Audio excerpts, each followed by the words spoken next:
In week 2 we are discussing the random variable, and we started with the definition of the random variable. Then we discussed the distribution function. Then we have related the distribution function with the random variable with the probability in the form of we get the CDF of the random variable, and by seeing the CDF we classify the random variable, or we get the types of random variable, that is a discrete type or continuous type or mixed type random variable. So now we are moving into the function of a random variable. Function of a random variable.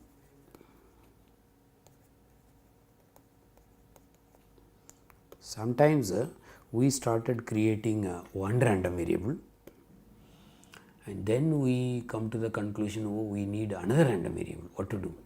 So we can always create a new random variable from the scratch, that is a real valued function from omega to r satisfying the condition. Then we can conclude that's a random variable. But the easy thing is, suppose you are able to relate the already found one random variable with the new random variable in some form, then you can find the new random variable and its distribution through the existing already the random variable. So the existing random variable, we use the letter capital X is given, and we are interested to create a new random variable, that is y. Instead of creating a new real valued function and find out, we make a relation in the form of earlier random variable as a g of x, where g is a function from r to r. I will repeat, x is a given random variable that is defined from omega to r. Already we know it is a random variable, and we know the CDF of the random variable. From the CDF we know it is a discrete type or continuous type or mixed type random variable. We are interested to find the distribution of another random variable, that is y. For that we identify the relation, that is g of x. Now the first question is whether the way we make a relation g of x, whether that is going to be a random variable. That means whether y inverse of minus infinity to small y, that is belonging to the same probability space. So that means we have a given probability space omega f p, and in this probability space x is a given random variable. And now the first question is whether y is a random variable. That means whether it satisfies y inverse of minus infinity to small y, closed interval, that is belonging to f for all y belonging to real. If it is a random variable, then the second question is what is the distribution of the random variable y. I repeat the issue. We have a probability space, we have a one random variable, and we are interested to find the distribution of the other random variable. For that we make the relation g of x. Therefore first question is whether y is a random variable, and then if y is a random variable, what is the distribution of y. First we can answer the first question, whether y is a random variable. Whenever x is a random variable and g is a Borel measurable function, then if g is a Borel measurable function, then the y is a random variable. Now what is the Borel measurable function? In the measure theory course one can study, if you have a real valued function, the inverse image of a Borel set is belonging to the Borel set, then we can conclude the given real valued function is a Borel measurable function.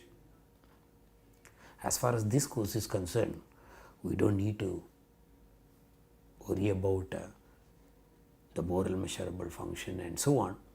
We can take it every continuous or piecewise continuous functions or a Borel measurable function. So, we can make sure whether the G is going to be a continuous or piecewise continuous function. Therefore, it is going to be a Borel measurable function. Therefore, y is a random variable.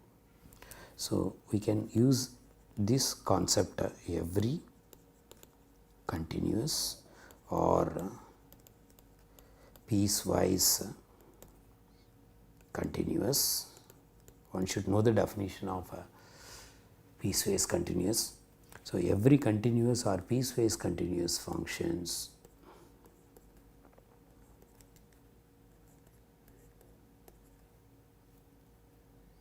or Borel measurable functions. Therefore, the first question is answered. So, as far as this course is concerned, we always give G such a way that y is going to be a random variable. Now, the question is how to find the distribution of y. Distribution means in general it is a CDF of the random variable. If you know that it is a discrete type random variable, if you find the probability mass function of that, that is also called a distribution function. If you know that it is a continuous type random variable, then if you find the probability density function of the random variable, then that is also called a distribution function. So, in general, distribution means a cumulative distribution function of the random variable. Otherwise, it could be a probability mass function or probability density function based on the random variable is a discrete type random variable or continuous type random variable. Now, we will start find out the distribution of function of random variable with a few cases. So, let us start with examples. Through that we will study the distribution of functions of function of random variable. The first example, let x be a discrete type random variable with the probability mass function given for different values of x, what is the p of x. So, this way also one can give. Suppose x takes the value -2, -1, 0, 1 and 2, what is the probability mass at those points, then we are defining the probability mass function. That means other than these points the values are 0, and if you add this is going to be 1, therefore, this is a probability mass function. So, let us give some values such a way that it is going to be a probability mass function. So, we are going for the example to discuss function of random variable. Therefore, I am just going for the easy example in which the probability mass function at the point, so this is a probability mass function at the point -2, -1, 0, 1 and 2, all the values are 1/5.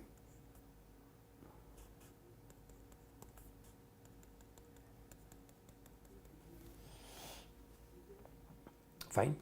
Now, I am going to define new random variable or new real valued function, which is y is equal to x square. It is the easiest function. So, the possible x values are -2, -1, 0, 1 and 2.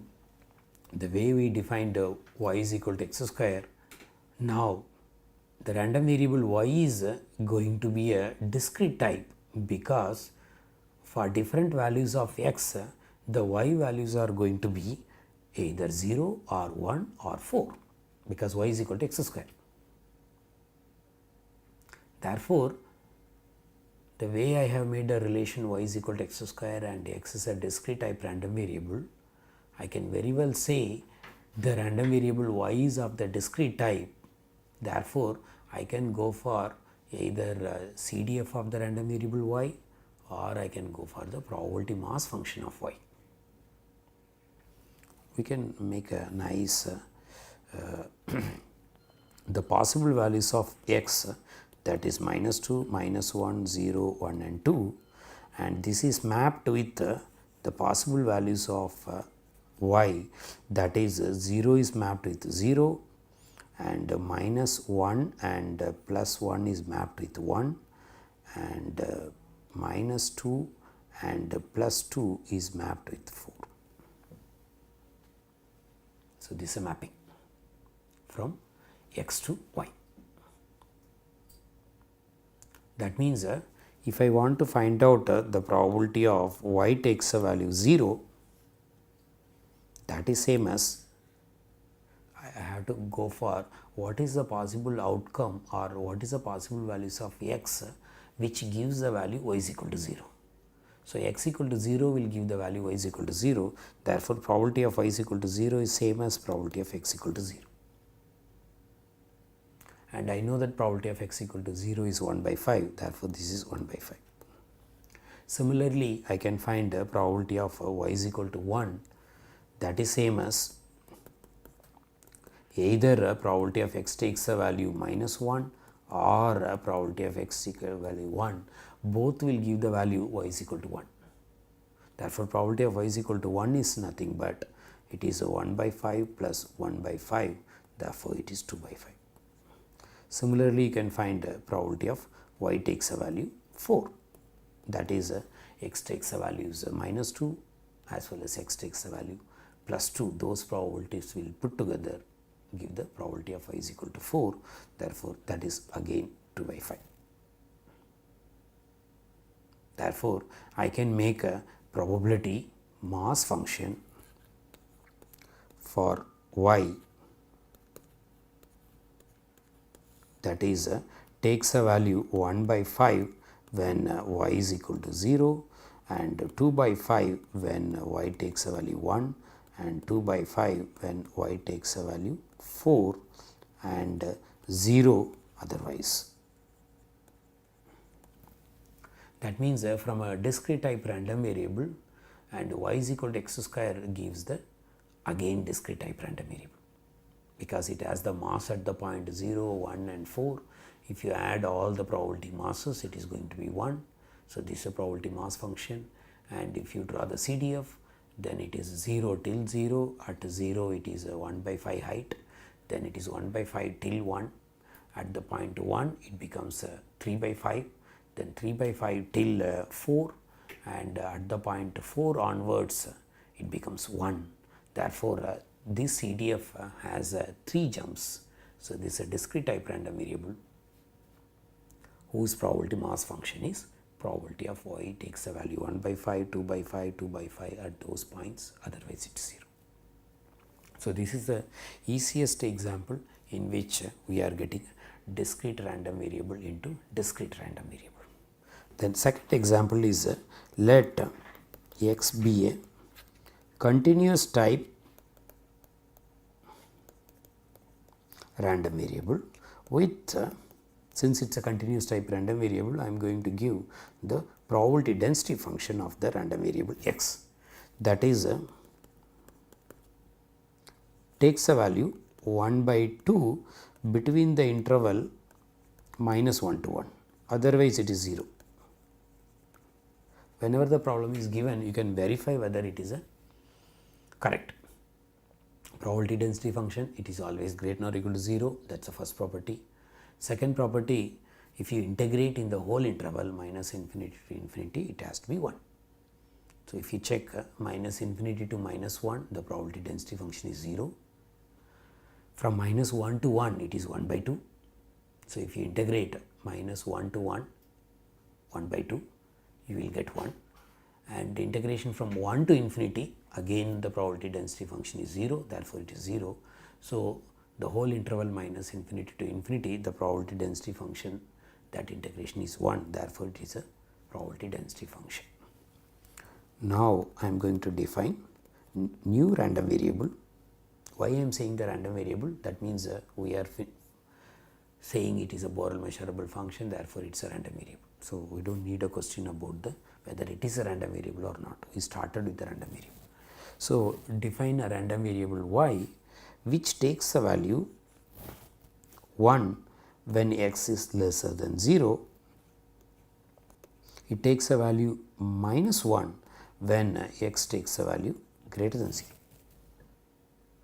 I am defining a new random variable which takes a value 1 when x is less than 0, minus 1 when x is greater than 0. I can write capital letter also. So, capital X is a random variable. So, when the random variable takes a value less than 0, it is 1. When it is greater than 0, it is minus 1. I can use greater not 0 also. So, now you can find the probability of y takes a value 1, that is same as the probability of x is less than 0. That is same as, since x is a continuous type random variable, x is less than 0 or less than or equal to 0, both are one and the same, and it is same as minus infinity to 0 and the probability density function.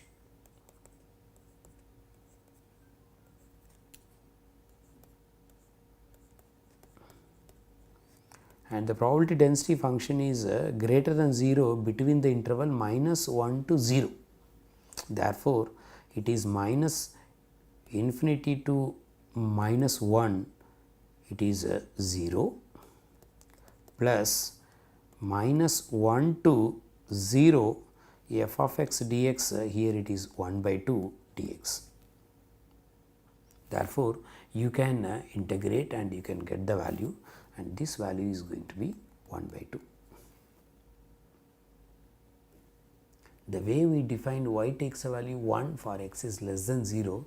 So, probability of y is equal to 1, that is same as probability of x is less than 0. Similarly, the probability of y takes a value minus 1, that is same as probability of x is greater than or equal to 0, that is same as integration from 0 to infinity f of x dx.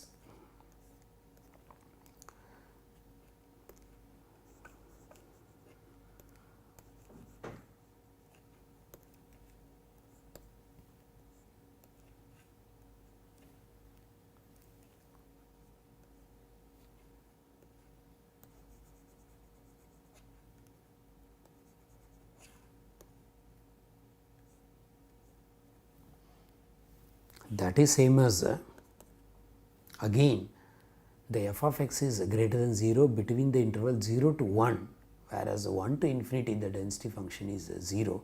Therefore, it is 0 to 1 f of x is 1 by 2, the other quantity is 0. So, if you simplify, you will get the value 1 by 2. Therefore, it has the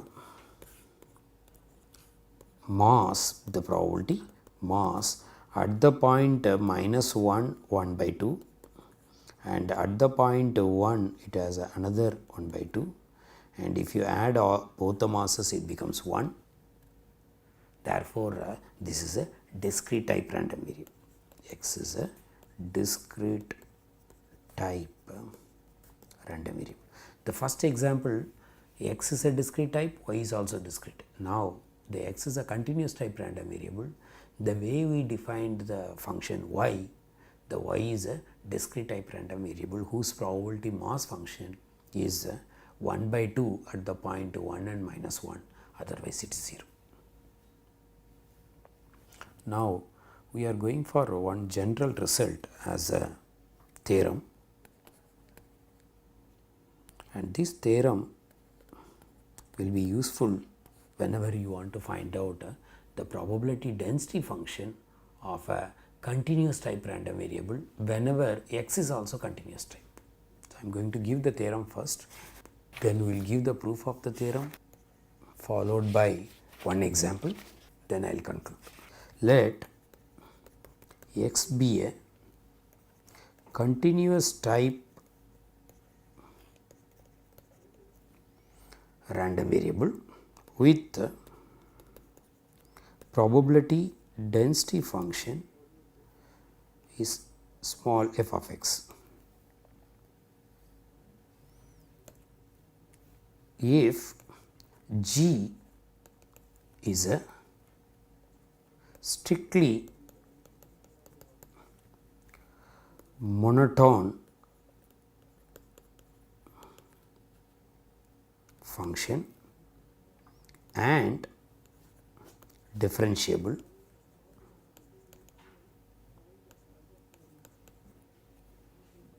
then the probability density function of the random variable capital Y as a g of capital X is given by, see the theorem, you can directly write the probability density function of the random variable Y in terms of the probability density function of X. I can rewrite this as the suffix X. I am using capital small f for all the probability density function. By writing suffix x or suffix y, we know that we conclude it is a probability density function of x, it is a probability density function of y. So, the probability density function of y, you can write it in the form of probability density function of x by replacing x by g inverse of y. Not only that, by multiplying the absolute of derivative of g inverse of y with respect to y. So, this is going to be greater than 0 whenever y takes a value g of x.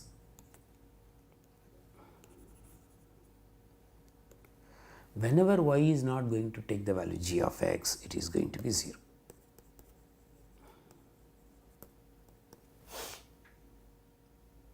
That means by just substituting x by g inverse of y in the probability density function of x, you will not get the probability density function of y unless otherwise you multiply the absolute of derivative of g inverse of y with respect to y. That means you recall the probability density function has two properties. It is going to be greater than or equal to 0 and the integration is going to be 1. By multiplying this absolute quantity, the integration is going to be 1. Therefore, this multiplication absolute of derivative of g inverse of y with respect to y, that is called a normalizing constant. You can prove, I will give the proof for the one part since I am saying strictly monotonic, it could be increasing or decreasing. So, we will do the one part, similarly one can do the other part. So, you can find a probable CDF of the random variable y, correct. That is nothing but the y is replaced by g of capital X less than or equal to small y. Whenever I write capital letter, that means it is a random variable. Whenever I write the small letter, that means it is a variable values. So, I am directly finding the CDF of the random variable y. I am replacing y by g of x. That is same as the probability of x is less than or equal to g inverse of y. This is valid only g is a strictly monotonic function. In this case, it is a strictly increasing function. Once I know the CDF, I can find the probability density function by differentiating both sides with respect to y. By differentiating CDF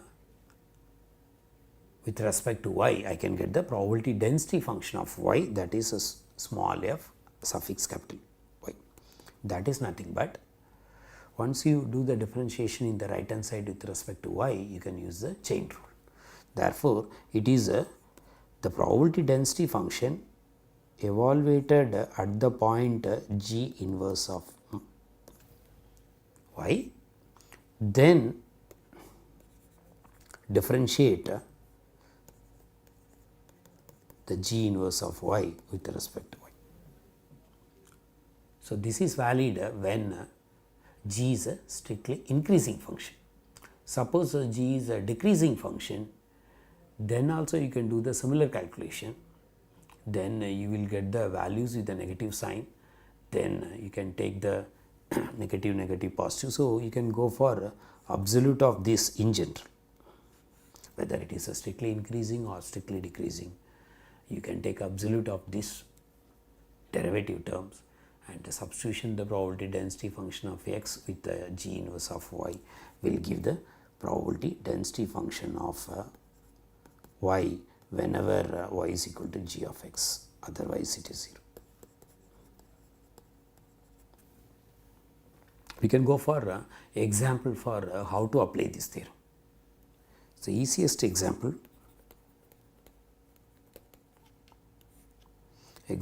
number 3, because we have already discussed 2 examples.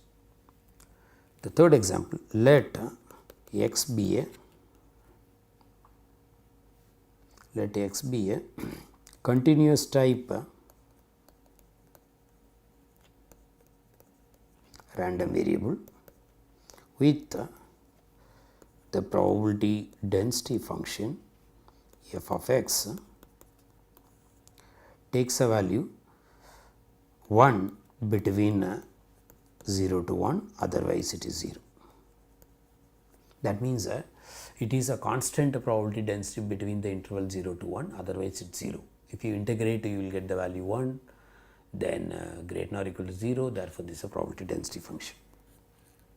Now we are defining a new random variable y is equal to minus 1 by lambda ln of 1 minus x. I am defining new random variable y is equal to minus 1 by lambda ln of 1 minus x. You can prove it is a continuous function, therefore it is a Borel measurable function, therefore it is a random variable. Here the lambda has to be strictly greater than 0. So, x is a continuous type random variable with the probability density function 1 between the interval 0 to 1, 0 otherwise, and y you define it as a minus 1 divided by lambda ln of 1 minus x. Now, you can verify whether this theorem can be applied. X is a continuous type random variable, y is this function, it is a strictly increasing function, therefore and differentiable also. So, therefore, you can apply the theorem and you can directly get the probability density function. So, the probability density function of y, that is a probability density function of x by replacing x by g inverse of y, then derivative of g inverse of y with respect to y in absolute. So, we have a small y is equal to 1 by lambda ln of 1 minus x. So, you can find x, So, the x is going to be x is going to be 1 minus e power minus lambda times y.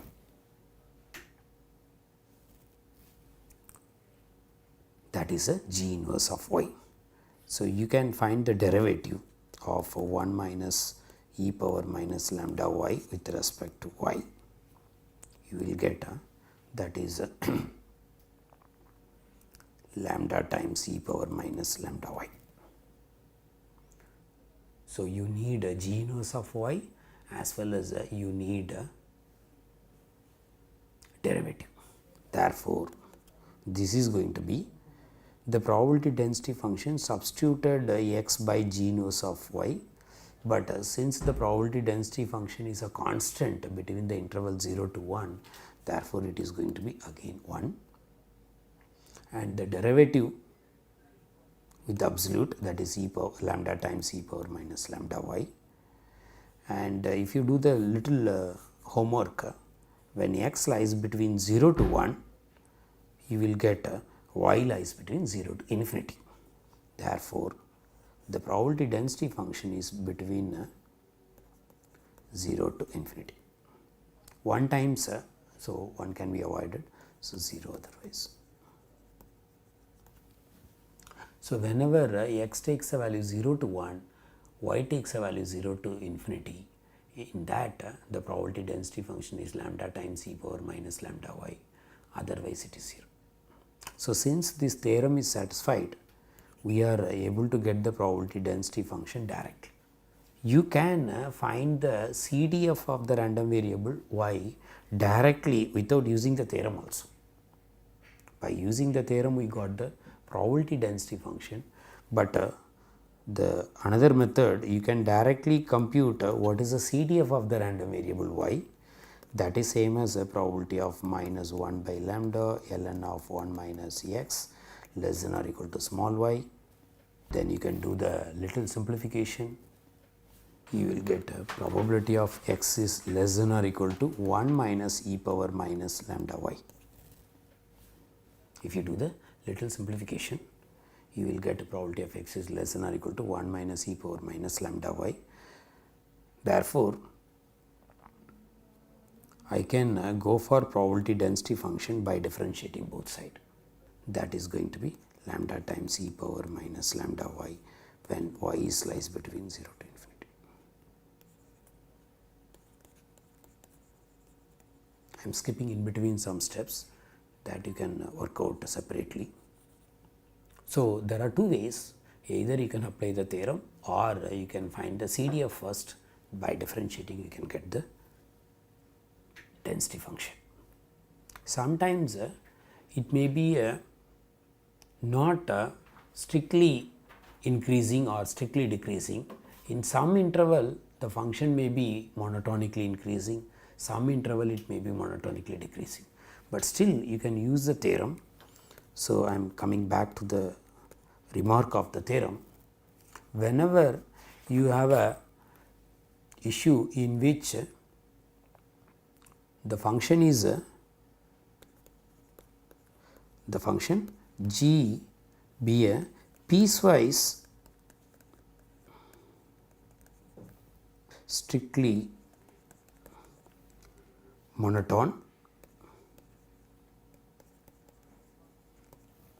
and differentiable,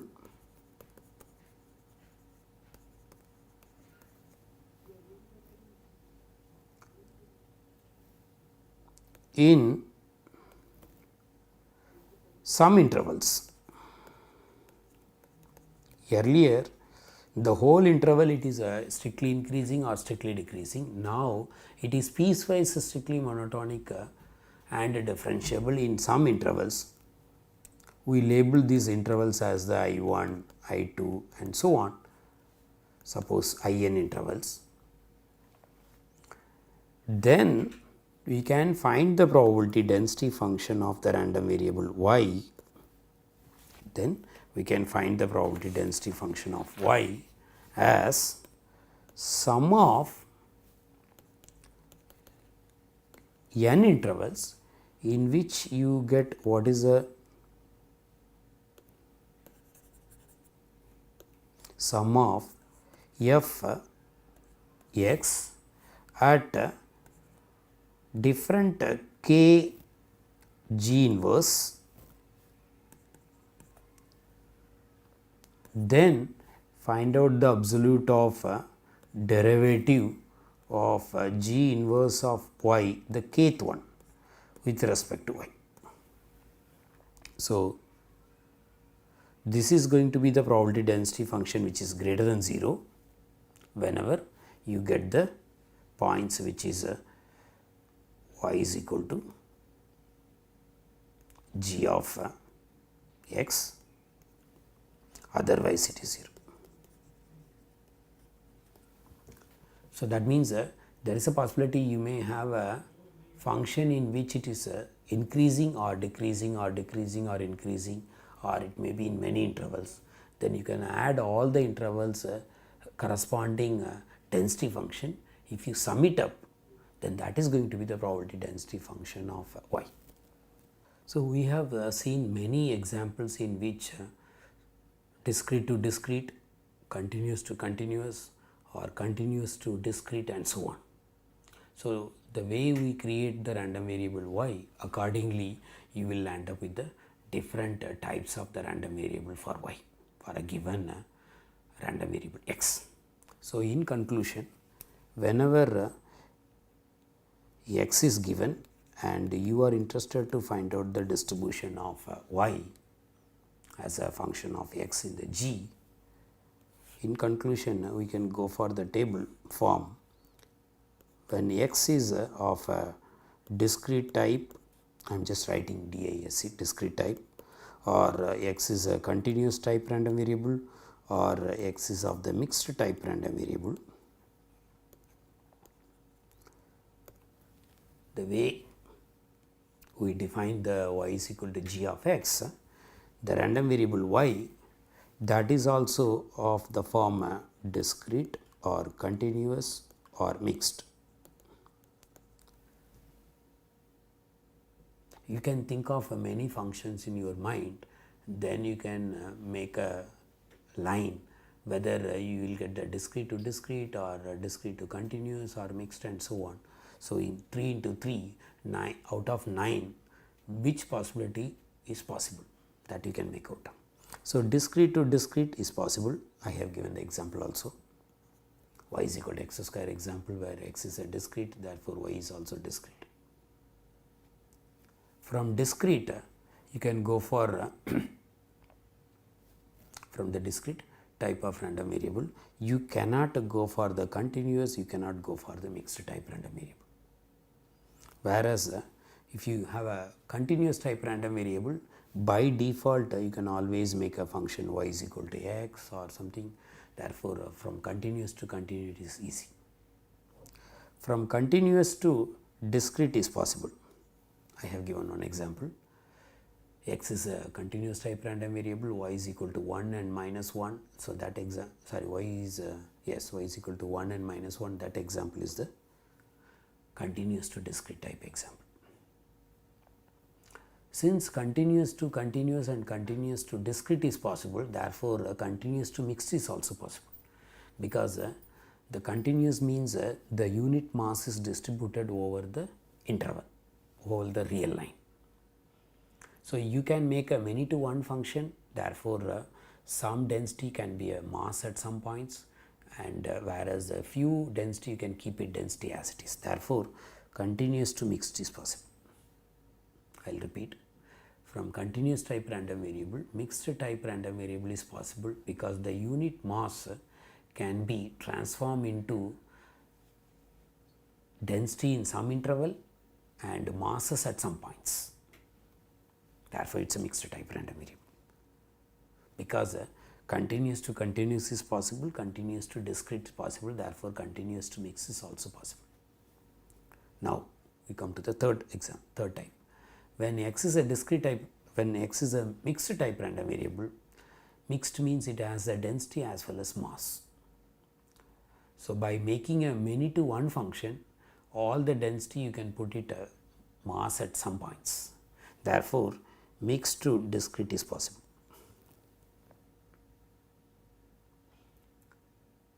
Very important observation, mixed to continuity is impossible. Mixed to continuous type random variable is impossible, because mixed has a mass at some points and density between some interval. So, mixed to continuous is not possible. Whereas by default by one to one mapping, you can always have mixed to mix. Therefore, whatever you do the different problems in the distribution of function of random variable, at the end you will end up with these are all the only possible ways you will get the different type of random variable for y, and once you know the distribution of x, you can find the distribution of y in the form of CDF, or if you know that it is a discrete type random variable, in the form of probability mass function. If you know y is a continuous type random variable, in the form of probability density function.